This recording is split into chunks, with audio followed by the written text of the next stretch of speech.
నేను పొడిగే తెలంగాణ ఉద్యమం నన్ను ఇంకింత పొడుగు చేసింది.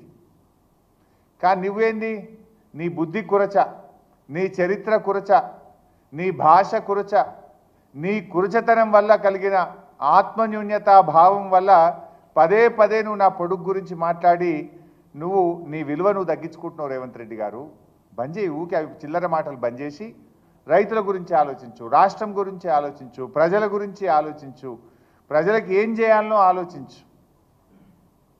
నేను తాటి చెట్టు అంతా ఎదిగినా అని మాట్లాడుతున్నావు. అవును ఎదిగిన, తప్పేమున్నా దేవుడు ఇచ్చిండు నాకు. నువ్వు వెంపల చెట్టు అంతా కూడా ఎదగలే కదా, నీకు దేవుడు గంతే ఇచ్చిండు. ఊకే దాని గురించి మాట్లాడితే ఏమొస్తుంది? ఒక ముఖ్యమంత్రిగా రాష్ట్రంలో ప్రజలకు మేలు చేయడం గురించి మాట్లాడు. నీకు ప్రజలు ఒక గొప్ప అవకాశం ఇచ్చిండ్రు, అది పనిలో రూపించు. ఇవాళ ఆయన మళ్ళీ మాట్లాడుతూ ఏమంటాడంటే రుణమాఫీ నేను పూర్తి చేసినా అని మాట్లాడు. రుణమాఫీ నిజంగా జరిగిందా? నువ్వు ఏం చెప్పినావు? దేవుడి మీద ఒట్టి పెట్టి అటున్న సూర్యుడు ఇటు పొడిచినా ఎవడున్నా ఎవడు లేకపోయినా 15 ఆగస్టు కల్లా రుణమాఫీ పూర్తి చేస్తా అన్నావు. అయిందా రుణమాఫీ? ఎందుకు చిల్లర మాటలు మాట్లాడుతున్నావు? ఏ ఊరికి పోదాం?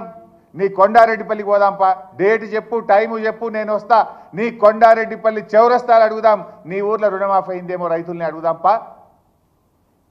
లేదు నేను చెప్తా, ఇగో నేను మా ఊర్లో నా నియోజకవర్గంలో తయారు చేయించిన సిద్దిపేట రూరల్ మండలం వెంకటాపూర్ గ్రామం ఇంటింటికి పంపించి నేను సర్వే చేయించిన.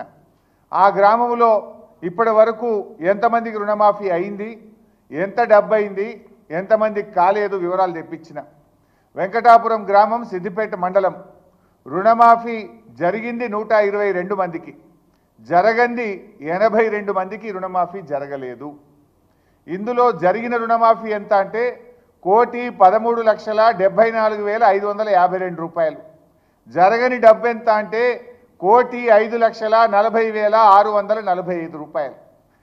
82 మందికి ఇంకా 1,05,40,645 రూపాయల రుణమాఫీ జరగవలసి ఉన్నది. నువ్వు జరిగింది అని నోరు పెద్దగా చేసుకున్నంత మాత్రాన, నోటికి వచ్చినట్టు మాట్లాడినంత మాత్రాన జరగదు కదా. నిజంగా రుణమాఫీ జరుగుంటే సురేందర్ రెడ్డి గారు అనే రైతు ఎందుకు ఆత్మహత్య చేసుకుంటాడు? ఆ రైతు ఆత్మహత్య కారణం నువ్వు, నీ ప్రభుత్వ విధానాలు, నీ ఫెయిల్యూర్. అది సురేందర్ రెడ్డి గారి ఆత్మహత్య ప్రభుత్వ హత్య. రేవంత్ రెడ్డి ముఖ్యమంత్రిగా ఫెయిల్యూర్ కావడం వల్ల జరిగిన హత్య అని నేను చెప్పక తప్పడం లేదు. నువ్వట ఇచ్చిన మాట నిలబెట్టుకున్నావు. యాడ నిలబెట్టుకున్నావు? అయిందా రుణమాఫీ? రాష్ట్రంలో 42 లక్షల మంది రైతులకు 31,000 కోట్ల రూపాయలు రుణమాఫీ జరిగేది ఉంటే మీరు చేసింది నీ ముఖానికి 17,000 కోట్లు. సగం మంది రైతులకు కూడా రుణమాఫీ చేయలేదని నువ్వే చెప్తున్నావు. ఇంకా నీ సిగ్గుగా నా గురించి మాట్లాడే నైతికత ఎక్కడిది? దొంగతనం చేసిన దొంగనే దొంగ దొంగ అన్నాడట.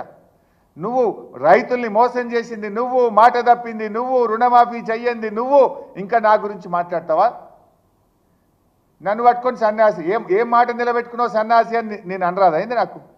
మాట తప్పిన సన్యాసి, మోసం చేసిన సన్యాసి అని 100 సార్లు అనగలుగుతాను నిన్ను. కానీ నాకు సంస్కారం ఉన్నది. నువ్వు ఎన్ని అబద్ధాలు ఆడినావు? ఈయనట అన్ని మాటలు నిలబెట్టుకున్నాడట. ఏం చెప్పినావు నీ మేనిఫెస్టోలో? 100 రోజుల్లో 6 గ్యారెంటీలు అమలు చేస్తా అని మాట తప్పిన సన్యాసివి నువ్వు కాదా? డిసెంబర్లో ఇందిరమ్మ రాజ్యం వస్తుంది, 4,000 పింఛన్ ఇస్తావా, నీ మన్మడు కాళ్ళొత్తుతాడని చెప్పి ఓట్లేయించుకొని మోసం చేసిన సన్యాసివి నువ్వు కాదా? ఇచ్చినవా 4,000 పింఛన్? మహిళలకు 2,500 రూపాయలు ఇచ్చినవా? 100 రోజుల్లో 2,500 రూపాయలు ఇస్తా అని బాండ్ పేపర్ల మీద రాసి అక్క చెల్లెళ్ళ కాళ్ళేళ్ళ పట్టుకొని అధికారంలో కూర్చున్నాక అక్క చెల్లెల్ని మోసం చేసిన సన్యాసివి నువ్వు కాదా? విద్యార్థులకు 5 లక్షల భరోసా కార్డు ఇస్తా అని మోసం చేసిన సన్యాసివి నువ్వు కాదా?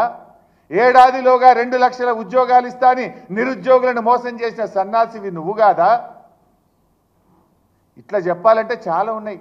కానీ మేము ఇంతకాలం మర్యాద ఓపిక అని పడుతూ వస్తున్నాం. కానీ మర్యాదకు కూడా ఒక హద్దు పద్దు ఉంటుంది.